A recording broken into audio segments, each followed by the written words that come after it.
That's really important. Like history, you can't know history without knowing her.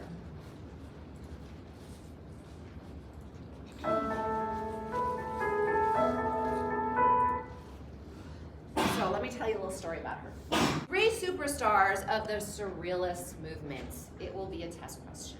Do you like my tests? It's the only way I keep you awake. 3 superstars of the Surrealist movement. Who are they? Oh, I just talked about them. Georgia O'Keeffe, Salvador Dali, and Frida. Yep. I don't know how to say her last name. Frida Kahlo. Perfect, thank you. Did everybody hear him? Everybody hear that? It's on your slideshow. So if you Google that question, you're not going to get the answer. I created that question. So good luck if you don't remember or if you don't come to class.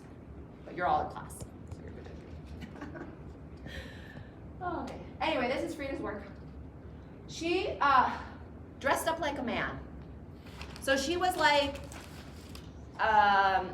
women's liberation to the T, right? Not that you have to dress up like a man to be a liberal, women's liberation, but in those times, it was a big deal. Like now, we all wear jeans, right? Well, if you weren't wearing a skirt, it was a problem, okay, for a very, very long time. And she was also on the whole committee to get women's the right to vote. And she really didn't want to get married. And when she was married, she wasn't really, it's not like she wasn't committed, it's just that she wasn't going to give her life up to her husband. So she left, and she, all these people, it's actually called sexual liberation. Whether you agree with it or not, it doesn't matter to me. Sexual liberation is what was happening at that time. And it's a lot about the artwork, okay? So you can see in her artwork a very feminine thing going on. In fact, some people were like, are you painting, females and like sexual imagery? And she said, no, I'm not. She got really offended. And the reason she was associated with that, not just because her art is very feminine, but because she had these nude photos of her that Alfred took and posted all over New York, and that had never been done before, okay? So the Roaring 20s, we have at the start of like, now we have strippers, right? You can go to a club and it's like, you have stuff everywhere. I mean, like, sexuality is like perverse to the point where it's like in your face, right? All the time. You can't avoid it. You can't avoid it today. You can't avoid talking about it. But like drive through Vegas. Oh, by the way, Vegas is much calmer now. When I was, I don't know, like 20 years ago when you drove through Vegas, you could not take a kid in your car because of billboards, okay? They actually did something to that. They trimmed it down. So anyway, back then, that's not how the world was, okay? So it wasn't out in the open. So there was a break. That actually created what we have today, so you can thank them if you don't like it. It was the break, right? And what do we always talk about? We talk about those polarities, scales, right? So we have like, when you suppress, like Freud talks about, you're unconscious, you suppress it, you're gonna act out. And as a society, we do that all the time. So here we have that sort of liberation. We have it through the Surrealist movement. We have it through the superstars themselves, the artists. And, I was gonna tell you, like the first dancer girls, like cabaret things were going on in the 20s, so that became a big deal. Anyway, women were allowed to express themselves sexually or dress like a man or wear more attractive clothes without being killed or locked up or called insane or demoralized completely, right? And that was a huge deal. It's a huge deal. Now we don't even think twice about it. Okay. So that's Georgia O'Keeffe. All right. Now Frida Kahlo. Frida Kahlo, you're going to study on your own because I gave you an assignment. Who saw that assignment? Yay. I think it's due Sunday night.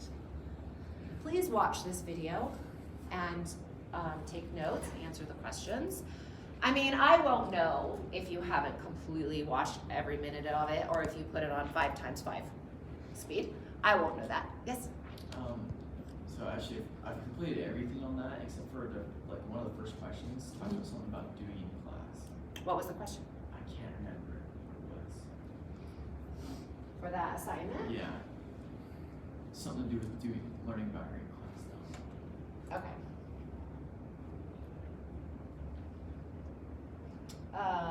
Yeah, so. Oh, and also on this module, you can click through it too, and you can open each. I have like I know some of you won't do this, but like if you want to research one of these people, each one of them sometimes has like their own slide. So here we have Claude Monet, Mary Cassatt, Post-Impressionism, Vincent Van Gogh, Pablo Picasso. They each have their own page, so you can open it and read about them. I'll get to your question. I won't forget. Getting down there. Let's see. Here is the assignment. Please watch this video and then write up your thoughts and answer these questions. At least one page. A page means like more like 2 paragraphs, okay, approximately. How does Frida use her paintings to process emotions? Is her work related to psychology and Freud's theories discussed in class? That was today. That's your question. That was today. I did notice I posted that a little early, and I actually thought about that. Because I was like, oh, we haven't discussed it in class yet. That's today. We're discussing it now. Sorry about that. So if you guys want to go back in, if you turn in your assignment, you can always just go back in, and it alerts me that you've done it. Okay, what happened to her, and how did she cope? And did she have a stable relationship with her husband? Did they ever divorce, and why? Now, why would I want to be talking about relationships so much? Why am I talking about like sexuality and infidelity and open relationships? Why am I even, what? Because they play a huge role in their artwork. They play a huge role in their artwork, thank you. Yes, they do. You guys see it? Well, you will see it. Hopefully you see it. This is like how they express themselves. Their lives are their art. They're not like, right? It's called individualism, remember? We talked about that. Oh, you have to be, if you're having trouble with this, let me know. If I click on it, it works, but I don't know why you have to be 18 to watch that video. It's not like it's full of nudity or anything. It does have nude art. All right. So Frida Kahlo, let's just take a look at some of her artwork. I talked about how there's actually videos now, so it's kind of cool. So we get to see videos of their art. And this isn't the video I'm having you watch, okay? But I just kind of want you to look at her. And so like the way she dresses in her native attire. So she was like half Mexican and half like German. So she really wanted to express herself. So this wasn't actually how women dressed back then in Mexico. They were dressed more modern. But she really appreciated her ancestry, and so she chose to always wear that headdress and stuff. So she was an art piece of herself. Art at the same time. Okay.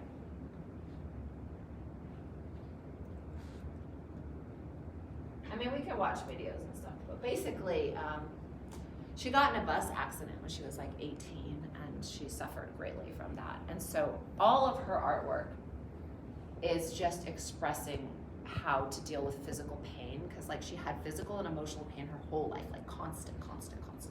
She couldn't get rid of it.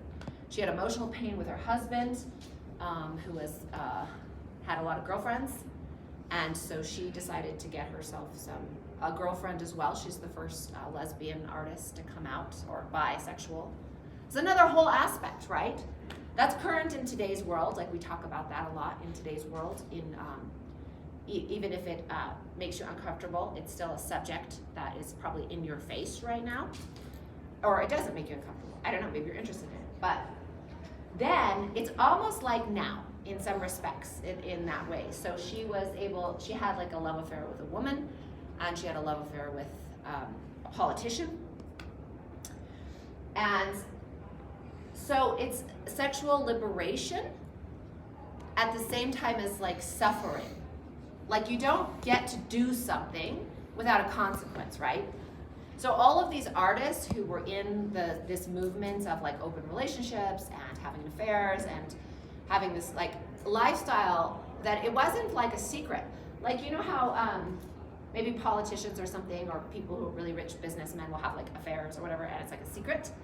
That's a little different. That's not what we're talking about. We're talking about people who are just out in the open about this stuff, right? And they're actually expressing it and they're processing it. A lot of processing is going on. So we're processing all this psychology. And all of her paintings basically are processing. She couldn't have babies, so she had a lot of miscarriages. She really, really wanted a baby. So she literally, it's just so, it's so real and raw, and in some respects, you could say her husband was more talented in artistic ability, and that's why he was really, really famous. But what did she do? She did something that has never been done before, and she touches you emotionally, right? Like her paintings give you chills, and it's because they reach into your subconscious and your suppressed emotions, feelings, pain, hurt, all that good stuff. So she connects, and whether you're male or female, you can relate to her art. And so actually the skill set itself, like academic realism or something, is irrelevant. And that's the beauty of modernism in so many ways, right? Is that it doesn't really matter. And she does have a good skill set, but we're not talking about the level of like the Renaissance arts, right? But she does something so much different that it doesn't matter. Obviously she understands color theory and basic stuff, but she didn't go to art school. She just got in an accident and started painting in her bed. So she just taught herself. You guys have questions about her? Or conversation? Dialogue? Very interesting woman. And she isn't in Mexico. So if you go to Mexico City, you will be surrounded by Frida. You will go into this little area where she had a bus accident, and everybody's selling little keychain paintings. It will just be Frida everywhere. Okay. So that's what you see in the video. The video you watch, she goes to where Frida was born and raised. And Frida really didn't travel much. Like, she went to Paris and stuff, but she stayed where she was born. And so the people in that area are very prideful of Frida. They put her up on a pedestal as she deserves to be put.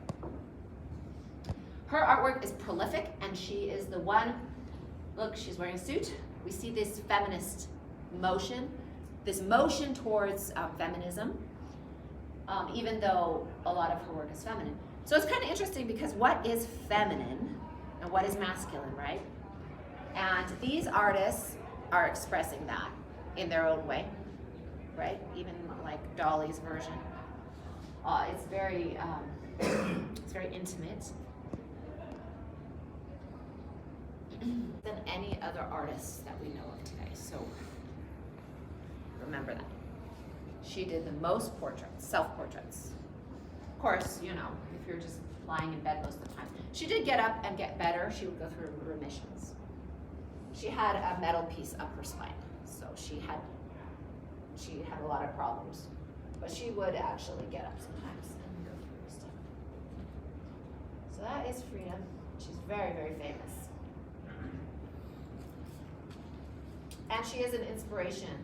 All of these artists are inspirations because they write. And you saw Georgia O'Keeffe's writing. Don't you want to read more? Oh, she has a biography. You can read it. Autobiography, read it.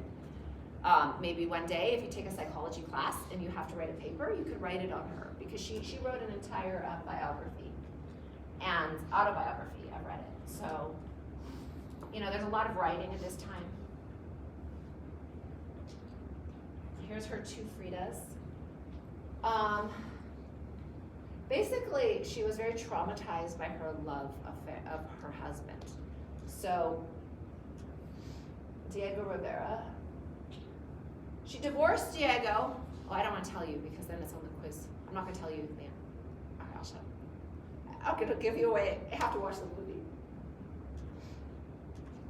Rivera.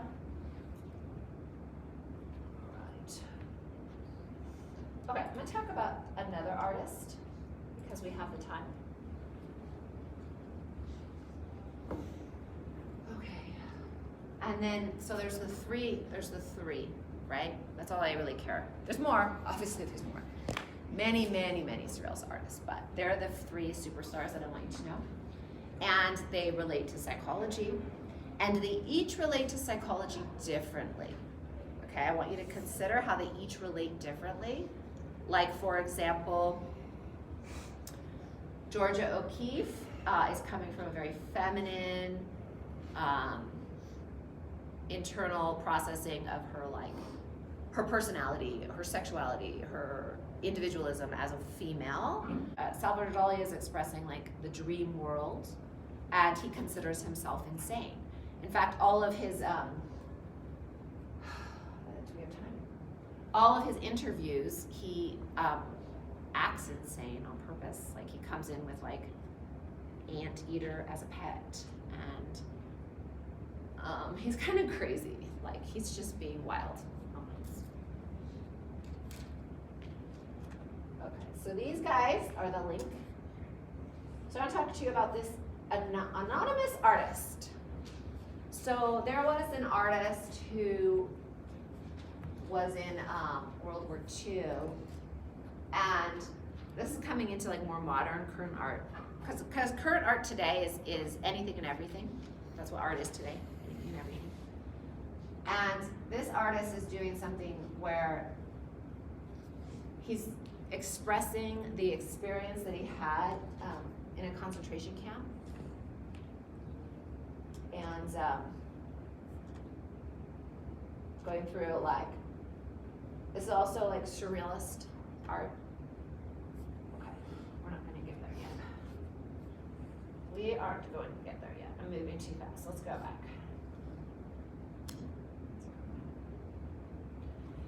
Just so you know where we're headed. Wow, why do I have Buddha there? Why do I have a Buddha there for modern art? Well, what happens next? What happens in the 50s and the 60s? We're not going to go there right now. I'm just curious. What are the hippies all about? What are the hippies all about? What are the hippies all about? World peace. What? World peace. World peace? Okay, where does yoga come from? Where does yoga come from? India. Yoga comes from India. Yoga, meditation, all those poses in yoga class. They're not American, they're not European, they're Eastern Asian. Buddha, okay? I'm sorry, I'm sorry, I'm surprised. Okay, so this is what the hippies were inspired by. India. In fact, a lot of hippies to this day, if you want to call them hippies, because that's maybe a derogatory, I hate labels. But they were hippies in the 60s and 70s. Now we can't call them hippies anymore, so you can't call me a hippie. But my high school students did. But anyway, now they were definitely called hippies by then. So it's not derogatory because they call themselves that. 60s, 70s, they all went and traveled to India, and they studied yoga with the yogis and stuff like that. And the art reflects it. But we're not there yet. Let's go back. We're still in the 1930s, the 1940s, and time is it? We have 5 minutes. Okay, I'm just going to show you this little clip. Let's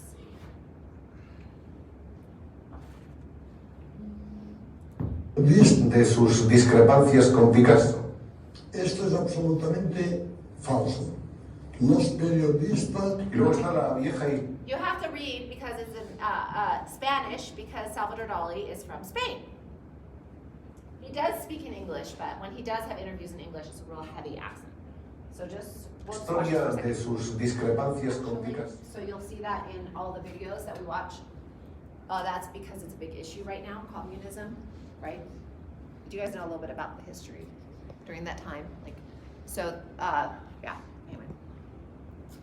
That was a big issue, communism and political parties, and everybody had a stance. And sometimes they hated each other if they had two different stances, right? Really, like, a lot. So the artists were different. So like Frida Kahlo and Diego Rivera would consider themselves communists because they believed that was the best way to restore Mexico. And these guys were from, he's saying Picasso and him were not communists, and they were in Spain. Not that that's really that relevant to the art, but just a side note. Okay, so next week we're gonna watch a video, so.